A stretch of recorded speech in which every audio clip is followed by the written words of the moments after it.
Buenas noches y justo antes de sumergirnos, mencionar rápidamente que el Dr. Robert Malone, el hombre que inventó parte de la plataforma de ARNM en la que se basan las nuevas vacunas, y que luego se convirtió en uno de los mayores críticos del programa de vacunación, acaba de lanzar un nuevo programa en la plataforma de video Epoch TV. Su programa se llama Fallout y profundiza mucho en temas que francamente no son bienvenidos aquí en YouTube. Así que si les gustaría ver algunos de los impresionantes nuevos episodios del Dr. Robert Malone, lanzaré el enlace a su nuevo programa que pueden encontrar justo allí en la parte superior del cuadro de descripción a continuación. Espero que lo revisen. Y adentrándonos en el tema principal de hoy, la Corte Suprema de los Estados Unidos emitió una decisión unánime que aclaró un aspecto importante de la ley, importante para cualquier persona que alguna vez se encuentre en una corte acusada de un delito grave. Sin embargo, para explicar de qué se trataba esta decisión, así como las implicaciones para los estadounidenses en el futuro, necesito retroceder un segundo y darles el contexto sobre este caso en particular. En el año 1996, una mujer llamada Diane McElrath adoptó a un niño de 2 años llamado Damian. Sin embargo, desafortunadamente, las cosas no siempre iban bien con Damian. Cito: "Cuando era joven, Damian fue diagnosticado con trastorno bipolar y trastorno por déficit de atención e hiperactividad. Reaccionaba mal al tratamiento psiquiátrico y a veces se negaba a tomar su medicación recetada. Tenía dificultades en la escuela, incluidas malas calificaciones, suspensiones y problemas con la aplicación de la ley. Todo esto llevó a disputas entre Damian y su madre adoptiva. La situación mental de Damian empeoraba progresivamente, ya sea debido a los medicamentos psicotrópicos o simplemente debido a la naturaleza de la enfermedad, hasta el punto de que hacia el año 2009 o 2010, él citó, comenzó a creer que su madre estaba envenenando su comida y bebida con amoníaco y pesticidas. También sufría de otras alucinaciones, creyendo que era un agente del FBI que viajaba regularmente a Rusia y había matado a múltiples personas. La trayectoria aquí ya no era buena. Luego avanzamos rápidamente hasta el año 2012, y el estado mental de Damian se deterioró aún más hasta el punto de que fue institucionalizado. Aunque aparentemente, a pesar de ser diagnosticado con esquizofrenia, los clínicos pensaron que era una buena idea liberar a Damian de nuevo en la sociedad. Cito: "Damian fue internado en una instalación de salud mental y diagnosticado con esquizofrenia. Después de 2 semanas, fue dado de alta porque el personal clínico ya no lo consideraba una amenaza para sí mismo ni para otros, y ya no tenía alucinaciones.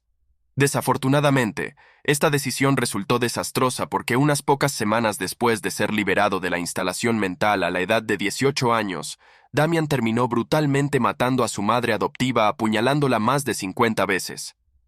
Después del asesinato, Damian fue detenido por la policía y fue acusado por el estado de Georgia de 3 delitos separados: asesinato con premeditación, asesinato en segundo grado y agresión agravada. El proceso legal en este caso particular tomó aproximadamente 4 años en resolverse, pero eventualmente, en el año 2017, un jurado regresó con un veredicto inusual. Respecto al cargo de asesinato con premeditación, el jurado encontró a Damian no culpable por razón de demencia. Sin embargo, bajo los cargos de asesinato en segundo grado y agresión agravada, ese mismo jurado encontró a Damian culpable pero mentalmente enfermo, y como tal, fue condenado a cadena perpetua, culpable pero mentalmente enfermo. A simple vista, puede ver por qué este veredicto en particular fue tan inusual. El mismo jurado que encontró a Damian no culpable por razón de demencia en un cargo, simultáneamente lo encontró culpable en los otros 2 cargos, todos relacionados con el episodio de asesinato. Debido a estos veredictos inconsistentes, Damian y sus abogados apelaron el caso ante la Corte Suprema de Georgia, argumentando en su petición que los veredictos, cito, "Los veredictos fueron repugnantes según la ley de Georgia, y la condena debería ser revertida. Según la Corte Suprema de Georgia, los veredictos inconsistentes implican conclusiones aparentemente incompatibles. El ejemplo clásico es cuando el jurado absuelve a un acusado de un delito principal, pero luego lo declara culpable de un delito compuesto.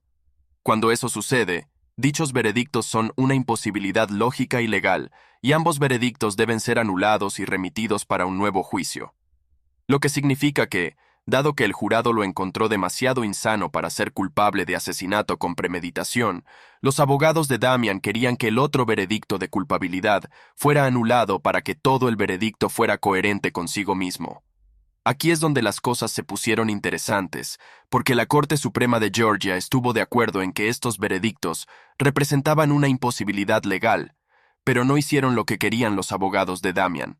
En cambio, la Corte Suprema de Georgia anuló todos los veredictos y ordenó que se celebrara un nuevo juicio, lo que significa que la Corte Suprema de Georgia desechó los dos veredictos de culpabilidad, así como el veredicto de no culpabilidad. Los abogados de Damian apelaron una vez más ante la Corte Suprema de los Estados Unidos, argumentando que, sin importar las circunstancias, es ilegal que el Estado acuse a Damian de un crimen por el cual ya ha sido encontrado no culpable. Esencialmente, los abogados estaban diciendo que intentar juzgar a Damian por asesinato con premeditación nuevamente, a pesar de que ya había sido encontrado no culpable, independientemente de las circunstancias de ese veredicto, sería una doble exposición, y por lo tanto, sería ilegal según la Quinta Enmienda a la Constitución de los Estados Unidos. Este caso fue aceptado por la Corte Suprema de los Estados Unidos, que hace solo 3 días emitió una decisión unánime en contra del Estado de Georgia. La decisión de 10 páginas de la Corte, que pueden ver en su pantalla, fue escrita por la jueza Ketanji Jackson, y esto es lo relevante. Sea cual sea el fundamento, la cláusula de doble incriminación prohíbe cuestionar el motivo de la absolución de un jurado. Como resultado, el jurado posee un poder irrevocable para emitir un veredicto de no culpabilidad incluso por razones no permitidas. Simplemente no podemos saber por qué el jurado en el caso de Damian actuó como lo hizo, y la cláusula de doble incriminación nos prohíbe adivinar. Concluir lo contrario autorizaría impermisiblemente a los jueces a usurpar el derecho del jurado. El hallazgo del jurado de que Damian no era culpable por razón de demencia significa que Georgia no logró probar que era penalmente responsable, y ese hallazgo equivalía a una absolución. La ley de Georgia establece que un acusado que establece una defensa por demencia no será hallado culpable del delito. La determinación del jurado de que el acusado no era culpable de asesinato con malicia por razón de demencia fue indudablemente un fallo de que la acusación no había logrado probar la responsabilidad penal. Esta conclusión es coherente con la concesión de Georgia de que si el veredicto de no culpable se considerara de forma aislada, es decir, si el jurado hubiera llegado a la misma conclusión bajo las mismas circunstancias en un solo cargo, constituiría un veredicto válido de absolución según la ley estatal. Como hemos reconocido durante mucho tiempo, la situación de riesgo termina claramente bajo estas circunstancias. Eso es todo por decir que la decisión de la Corte Suprema de Estados Unidos es el veredicto de no culpabilidad en este caso. Independientemente de cualquier otra cosa, significa que no puede ser juzgado nuevamente bajo la Quinta Enmienda de la Constitución de Estados Unidos. También es interesante, junto con la opinión mayoritaria de la Corte, hubo una página de conformidad escrita por Sam Alito, quien agregó lo siguiente: hubo indiscutiblemente una absolución en el cargo de asesinato con malicia. Dado que la Constitución no permite la revisión en apelación de una absolución, la decisión de la Corte Suprema Estatal debe ser revertida. Según entiendo, nuestra decisión no se extiende más allá. La Corte Suprema de los Estados Unidos reconoce que la situación aquí es diferente de aquella en la que un juez de primera instancia se niega a aceptar veredictos inconsistentes y por lo tanto envía al jurado a deliberar más. Algunos estados siguen esta práctica, y nuestra decisión no aborda este tema. Hemos sostenido que la ley federal no impide la aceptación de veredictos inconsistentes, pero nunca hemos sostenido que la Constitución exija esa práctica, que no necesariamente es favorable ni a la acusación ni a la defensa. Nada de lo que digamos hoy debería entenderse como una expresión de opinión sobre si un veredicto de no culpabilidad, que es inconsistente con un veredicto en otro cargo y que no es aceptado por el juez de primera instancia, constituye una absolución a efectos de doble incriminación. Esta breve opinión concurrente de Sam Alito aclara básicamente que la opinión de la Corte fue solo estrechamente sobre el tema del veredicto de no culpabilidad. La Corte no le dio peso alguno al hecho de que hubo una inconsistencia entre los 3 veredictos diferentes. Más bien, el punto clave aquí es que hubo un veredicto claro de no culpabilidad en el cargo de asesinato con malicia, y como tal, independientemente de cualquier otra cosa, ese cargo no puede ser presentado nuevamente por el Estado. Ahora, en cuanto a lo que esto significa para el futuro, bueno, para este caso en particular con Damian, esta decisión significa que el caso será remitido de nuevo a la Corte Suprema Estatal de Georgia, que ahora ordenará un nuevo juicio que solo abarcará los 2 cargos por los que Damian fue encontrado culpable, asesinato en segundo grado y agresión agravada. El cargo de asesinato con malicia queda descartado. Fuera de este caso particular, para el público estadounidense en general, bueno, esta decisión de la Corte Suprema de Estados Unidos refuerza las protecciones de la Quinta Enmienda y muestra que los contornos de nuestro derecho contra la doble incriminación son bastante amplios, siempre y cuando se nos encuentre no culpables de un crimen, no importa si se nos encuentra culpables de otros cargos, incluso si hay una inconsistencia, el Estado no tendrá la capacidad de volver a juzgarnos por un cargo del cual ya hemos sido absueltos. Si desea leer ya sea la decisión de 10 páginas que salió de la Corte Suprema de Estados Unidos o la opinión de conformidad de una página del juez Sam Alito, los enlaces a los PDF están en la descripción de este video. Fiscal General, gracias por unirse a nosotros. Sí, me alegra estar aquí. Bien, para empezar, ¿podría darnos una novedad? ¿Cuál es la situación en Shelby Park en este momento? Todavía lo estamos controlando. Lo tenemos protegido y vamos a seguir haciéndolo. El gobierno federal no tiene derecho a expulsarnos de nuestra propiedad. Esto no es tierra federal, ni siquiera es privada. Es propiedad del gobierno, del estado de Texas o de alguna entidad del estado de Texas. ¿Cuál es la situación sobre el terreno? ¿Es tan opuesta como la retratan los medios, donde la Guardia Nacional de Texas está manteniendo alejados a los federales, o es más colaborativa y solo se exagera? Es colaborativa. Los federales no nos están echando, no están cortando el agua en este momento, dejaron de hacerlo. Básicamente los agentes fronterizos no quieren estar haciendo esto, y ya no lo están haciendo. Esta es una directiva de Biden. Básicamente están diciendo, esto no está bien, no lo vamos a hacer. Entonces, ¿qué pasa con esas organizaciones auxiliares que están ayudando a los migrantes? Noté que un gran titular surgió el otro día, que estás demandando a una gran organización católica en El Paso, ¿verdad? Sabe, es gracioso. En realidad no estábamos demandando. Les estábamos pidiendo documentos para averiguar si están ayudando a trasladar a estas personas, escondiéndolas, manejando casas de seguridad y tráfico de personas, y no querían entregar los documentos. Así que nos demandaron, eligieron hacerlo así. Así que ahora solo estamos contrademandándolos, diciéndoles que no pueden, como organización sin fines de lucro, violar la ley estatal y federal. Nuestro trabajo es regular y supervisar a las organizaciones benéficas que no siguen la ley. Entonces, esto se trató de una investigación en curso, en la que se les pidió documentos para averiguar a quiénes estaban alojando, y se negaron a entregarlos. Exacto. Acabábamos de empezar a hacerles preguntas sobre lo que estaban haciendo, y en lugar de ser honestos y transparentes, dijeron que no querían decirnos nada, que no tenían que decirnos nada, que nos iban a demandar e intentar obtener la protección de la corte, y vamos a ver si podemos evitar tener que responder cualquiera de sus preguntas y decirle al mundo lo que realmente estamos haciendo. ¿En qué teoría está trabajando en esta investigación? Los migrantes entran y luego, una vez que están adentro, van a este centro católico. ¿Y qué sucede entonces? Entonces, no lo sabemos con certeza, pero la administración Biden está financiando a muchas de estas organizaciones no gubernamentales conocidas como ONG, y queremos entender qué están haciendo estas ONG.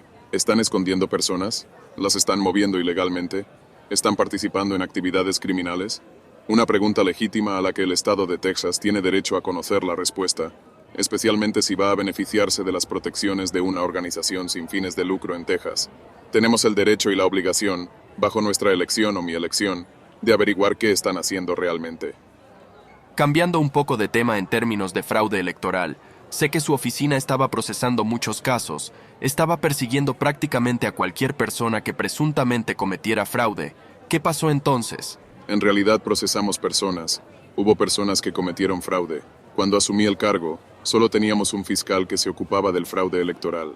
Logré que la legislatura financiara 3 más, y estaban totalmente ocupados. Teníamos más de 900 casos en curso, 600 cargos por fraude, y otras 392 investigaciones aproximadamente. La Corte de Apelaciones Penales, que es nuestra Corte Superior en Asuntos Penales, derogó una ley de 1951 que la legislatura aprobó legalmente y que dirigía al fiscal general de Texas a procesar el fraude.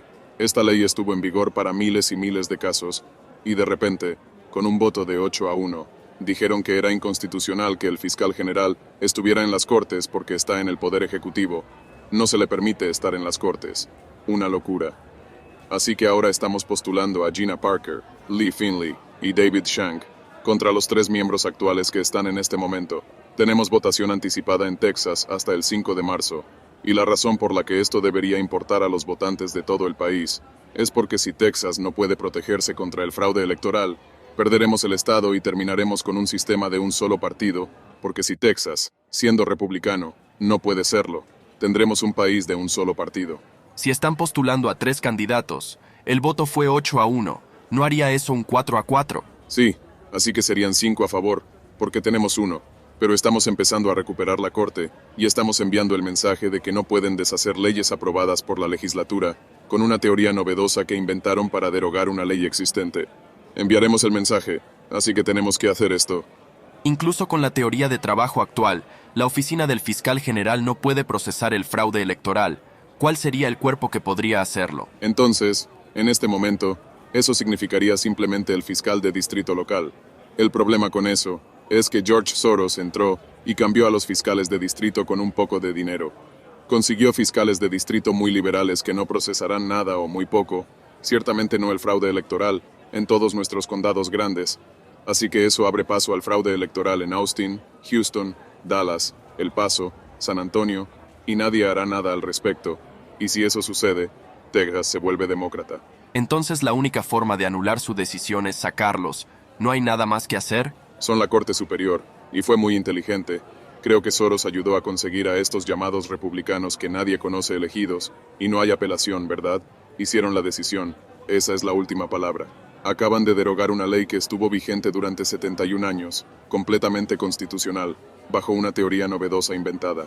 Entonces, ¿qué pasa con los? Dijo que tenía aproximadamente 900 casos. Algunos de ellos aún no se habían adjudicado. ¿Cuántos de ellos? Todos desestimados. ¿Todos? ¿Desestimados 100% todos? Todos se salieron con la suya con el fraude electoral. Todos los que sabíamos que habían cometido fraude electoral. La Corte de Apelaciones Penales dijo que se desestiman. Pueden cometer todo el fraude electoral que quieran ahora y en el futuro. Están permitiendo eso. ¿Está diciendo que John Smith está construyendo una investigación? ¿Tenía todas las pruebas?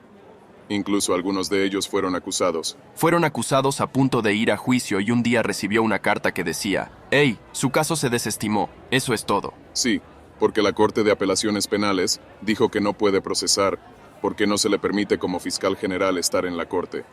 Eso es ilegal, es una violación inconstitucional de la separación de poderes, porque está en el Poder Ejecutivo, y al ir a los tribunales, está actuando en una función judicial, lo cual no es cierto. No soy un juez, estoy adjudicando. Hemos estado adjudicando casos desde el comienzo de nuestro estado, y ahora de repente es inconstitucional. Casi parece que hablamos al principio de todo esto y todo encaja. Si puede controlar el fraude electoral, el cumplimiento del fraude electoral, entonces va a poner en marcha una situación en la que pueda tener, digamos, una organización católica haciendo exactamente lo que están haciendo, sí. Sí, si puede controlar los votos al permitir el fraude electoral, controla todos los demás problemas en el Estado, cada problema. Y si controlan el Estado van a arreglar las leyes para que el fraude electoral sea fácil. El fraude con boletas por correo es la forma más fácil de hacer trampa, porque nadie sabe quién está llenando realmente estas boletas por correo, si simplemente las envía a todo el mundo. Último punto. Recientemente vi un análisis que decía algo así como que Texas estaba gastando $130 millones, ya sea por mes o por alguna unidad de tiempo, llevando a los migrantes a otras partes de la nación. ¿Cuál es su opinión al respecto? Porque obviamente funcionó en términos de hacer que la gente hable al respecto. No pensé que iba a funcionar. En mi opinión fue una estrategia genial del gobernador de nuestro estado, Greg Abbott, porque resaltó la hipocresía de estos alcaldes demócratas que eran ciudades santuario. Crearon las ciudades santuario durante la administración Trump, porque no les gustaba que Trump impidiera que la gente cruzara la frontera y decían: bienvenidos, damos la bienvenida a estas personas. Nunca tuvieron que lidiar con eso porque Trump lo estaba deteniendo. Ahora que Biden no lo está deteniendo, y estamos enviando solo una pequeña fracción a ellos, están abrumados, lo odian, es una terrible idea, y culpan a Texas. La realidad es la hipocresía de estos alcaldes demócratas que querían esto. Ahora que lo tienen, no lo quieren. Es simplemente asombroso para mí, y destaca el hecho de que son tan deshonestos cuando los afecta de manera menor. Nos está afectando en Texas y en otros estados fronterizos de manera importante, y aún así no pueden lidiar con los problemas menores que tienen. Gracias a usted. Fiscal General, muchas gracias. La Corte Suprema de los Estados Unidos lanzó un verdadero obstáculo en el plan de Jack Smith para enjuiciar al expresidente Trump. antes de las elecciones de noviembre. Esto se debe a que después de pensarlo durante más de un mes, la Corte Suprema de los Estados Unidos concedió oficialmente la apelación del expresidente Trump y acordaron escuchar su argumento de inmunidad presidencial. Ahora, por si tiene problemas para seguir todas las demandas contra Trump y cómo se relacionan entre sí, déjeme darle un rápido resumen de qué caso se trata, qué significa para ese caso y qué significa para las próximas elecciones presidenciales. Para empezar, este argumento de inmunidad presidencial surgió del caso del 6 de enero. Ese es el que está siendo llevado adelante en Washington, D.C., donde Jack Smith y su equipo de fiscales acusaron al expresidente Trump de 4 cargos de conspiración y obstrucción relacionados con los eventos que tuvieron lugar el 6 de enero del 2021. Ahora, durante los últimos meses, este caso ha estado en un punto muerto, y la razón de ello es doble. Y de hecho, ambas razones involucran a la Corte Suprema de los Estados Unidos. La primera razón por la que este caso ha estado estancado es porque los cargos contra el expresidente Trump, en este caso en particular, especialmente los cargos relacionados con la obstrucción, surgen de la Ley Sarbanes-Oxley de 2002, también conocida como la Ley de Responsabilidad y Transparencia en la Contabilidad Corporativa y de Auditoría. Esta ley fue aprobada por el Congreso en el año 2002, poco después de que se expusieran al público el fraude financiero en Enron y WorldCom, y básicamente, esa ley tenía como objetivo cerrar algunas lagunas contables que permitían a empresas como Enron perpetrar grandes esquemas fraudulentos contra el público estadounidense. Esa ley tiene varias disposiciones que hacen ilegal hacer cosas como destruir pruebas para obstaculizar investigaciones federales, proporciona protecciones para denunciantes corporativos y también más relevante para nuestra discusión hoy, esa ley tiene una subsección completa relacionada con obstruir un proceso oficial. Ahora, esa subsección particular sobre obstrucción surgió directamente como resultado de lo que ocurrió en Enron, donde un auditor estaba destruyendo documentos que incriminaban a la empresa, pero el gobierno realmente no podía hacer nada contra ese auditor porque había un vacío legal donde la persona que perpetraba el crimen no podía ser acusada. Y así incluyeron esta disposición en la ley y definieron obstruir un proceso oficial de manera muy amplia para cerrar la laguna, que les impedía poder procesar y llevar a juicio a ejecutivos. Y es precisamente esa disposición la que se ha utilizado para acusar a más de 300 acusados del 6 de enero de obstrucción, incluido el expresidente Trump. Y si realmente lo piensa, es bastante impactante. Los fiscales federales han estado utilizando una disposición en una ley del 2002 que fue aprobada específicamente para cerrar una laguna financiera en el fraude contable, para acusar a más de 300 acusados del 6 de enero de obstrucción grave, en lugar de solo allanamiento de delito menor. Pero aquí está la cuestión sobre estos cargos. Durante los últimos 2 años, los acusados del 6 de enero estuvieron apelando y tratando de que sus casos sean escuchados por la Corte Suprema de los Estados Unidos, para que la Corte más alta del país pueda llevar el caso y tomar una determinación oficial sobre si esta ley de Enron les aplica o no. Básicamente, los argumentos de estos acusados del 6 de enero es que esta ley en particular solo se aplica a la destrucción de documentos u otros tipos de pruebas físicas. Esa es la obstrucción que la ley fue promulgada para prevenir. Y cualquier otra interpretación de esa ley la estira mucho más allá de lo que los legisladores imaginaron en el momento de su aprobación en 2002.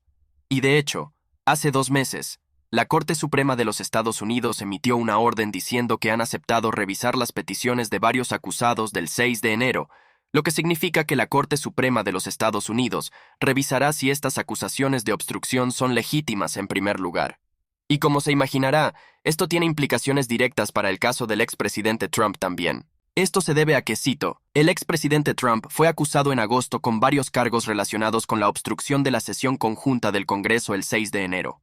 Un gran jurado lo acusó de obstrucción de un procedimiento oficial, intento de obstruir un procedimiento oficial y conspiración para obstruir un procedimiento oficial, entre otros cargos, todos los cuales surgen directamente de la ley Sarbanes-Oxley, y así, el caso ante la Corte Suprema tendrá implicaciones directas en si los cargos contra el expresidente Trump pueden proceder realmente en la Corte de Justicia. Si la Corte Suprema dictamina que la ley subyacente está siendo interpretada erróneamente por las Cortes, entonces es muy probable que esos cargos contra Trump sean desestimados, y eso representa aproximadamente la mitad de los cargos.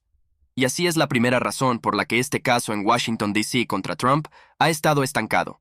La ley subyacente para aproximadamente la mitad de los cargos actualmente está en proceso de ser revisada por la Corte Suprema de los Estados Unidos. Esa es la primera razón. La segunda razón por la que el caso ha estado estancado tiene que ver con el argumento legal de inmunidad presidencial de Trump. Básicamente, el argumento que los abogados de Trump presentaron es que dado que el presunto crimen ocurrió mientras Trump era presidente de los Estados Unidos, él está exento de cualquier persecución. Ahora bien, la jueza a cargo de este caso en Washington, D.C. no compró ese argumento y se negó a desechar el caso. El equipo legal de Trump apeló esa decisión ante la Corte de Apelaciones de los Estados Unidos para el Circuito de Columbia, D.C. Sin embargo, la Corte de Apelaciones también falló en contra de Trump, rechazando la idea de que los presidentes de los Estados Unidos están exentos de ser procesados. La Corte de Apelaciones escribió que Trump debe enfrentar juicio en 4 días, a menos que apelara esa decisión ante la Corte Suprema de los Estados Unidos. Y por supuesto, eso es exactamente lo que hicieron sus abogados.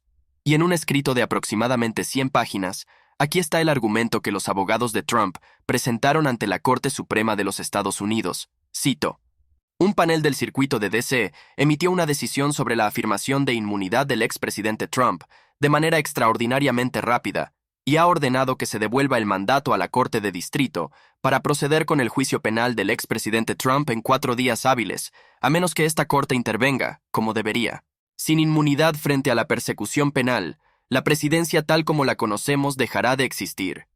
En 234 años de historia estadounidense, ningún presidente ha sido procesado penalmente, y por una buena razón. Establecer tal precedente abriría las compuertas. Si se mantiene el enjuiciamiento de un presidente, tales enjuiciamientos se repetirán y se volverán cada vez más comunes, dando paso a ciclos destructivos de recriminación. La amenaza de futuros enjuiciamientos penales por parte de una administración políticamente opuesta colgará como una losa alrededor del cuello de cada futuro presidente, distorsionando la toma de decisiones presidenciales, socavando la independencia del presidente y nublando la capacidad del presidente para enfrentar valiente e imparcialmente las obligaciones de su cargo. Y así, esencialmente, el equipo legal de Trump planteó 2 preguntas ante la Corte Suprema de los Estados Unidos. La primera pregunta es si un presidente puede ser procesado penalmente por actos oficiales tomados mientras está en el cargo. Luego, la segunda pregunta es, cito: si un juicio político impediría la persecución penal por los mismos cargos bajo los principios de doble incriminación. Lo que significa que la segunda pregunta es que dado que el expresidente Trump ya fue sometido a juicio político y ya fue juzgado en el Senado por sus acciones el 6 de enero, contaría este caso como doble incriminación, ya que esencialmente estaría siendo juzgado 2 veces por el mismo presunto delito. Estas son las 2 preguntas ahora frente a la Corte Suprema de los Estados Unidos, y después de aproximadamente un mes de considerar su apelación, el 28 de febrero la Corte Suprema de los Estados Unidos aceptó esta apelación para su revisión y junto con su aviso oficial de aceptación, pusieron el caso en una línea de tiempo acelerada, aceptando escuchar argumentos orales el 22 de abril del 2024. Esta aceptación por parte de la Corte Suprema de los Estados Unidos para escuchar el caso fue una victoria crítica para el equipo de defensa legal de Trump, en primer lugar porque podrían desechar por completo los cargos. Aunque siendo francos, la mayoría del análisis legal que he leído sobre este tema tiende a inclinarse hacia que Trump finalmente pierda el caso. Pero nunca se sabe. Pero incluso si pierde en cuanto al argumento, el hecho de que la Corte Suprema de los Estados Unidos haya tomado el caso probablemente retrasará el juicio hasta mucho después de la fecha de las elecciones presidenciales de noviembre. Esto se debe a que incluso con su cronograma acelerado aquí, la Corte Suprema de los Estados Unidos escuchará argumentos orales en este caso en particular hacia mediados de abril, alrededor del 22 de abril. Luego, realistamente, lo más temprano que podríamos esperar una decisión podría ser en junio o julio. Eso es lo más temprano. Y así, incluso si Trump pierde finalmente la apelación ante la Corte Suprema en junio o julio, las elecciones ya estarán en pleno desarrollo. Y si el caso de Washington, D.C. llegara a reiniciarse, aún tomaría varios meses de preparación por ambas partes, tanto la fiscalía como la defensa, antes de llegar a juicio. Y luego, por supuesto, si Trump ganara las elecciones en el año 2024 en noviembre, entonces el caso se retrasaría otros 4 años, ya que un presidente en funciones no puede ser sometido a juicio. Esto significa que, siendo realistas, a menos que ocurran circunstancias imprevistas, el equipo de defensa legal de Trump logró la mejor victoria que podrían esperar al retrasar el juicio más allá de la fecha de las elecciones de noviembre. Ahora, por supuesto, si Trump pierde las elecciones, entonces todas estas tácticas dilatorias no son realmente significativas, pero si gana las elecciones, entonces el juicio se retrasará hasta mucho después de enero del 2029. Y así es la situación actual con este caso de Washington, D.C. Dos apelaciones ante la Corte Suprema desafían actualmente tanto la ley subyacente bajo la cual se acusa al expresidente Trump como la cuestión de la inmunidad presidencial. Y durante este largo proceso, mientras el caso está en una suspensión perpetua, si desea leer la orden de la Corte Suprema de los Estados Unidos aceptando el caso, pondré un enlace a la versión en PDF de esto. Lo encontrará en la descripción a continuación. Hasta la próxima. Soy su anfitrión Roman de The Epoch Times. Manténgase informado y lo más importante, manténgase libre.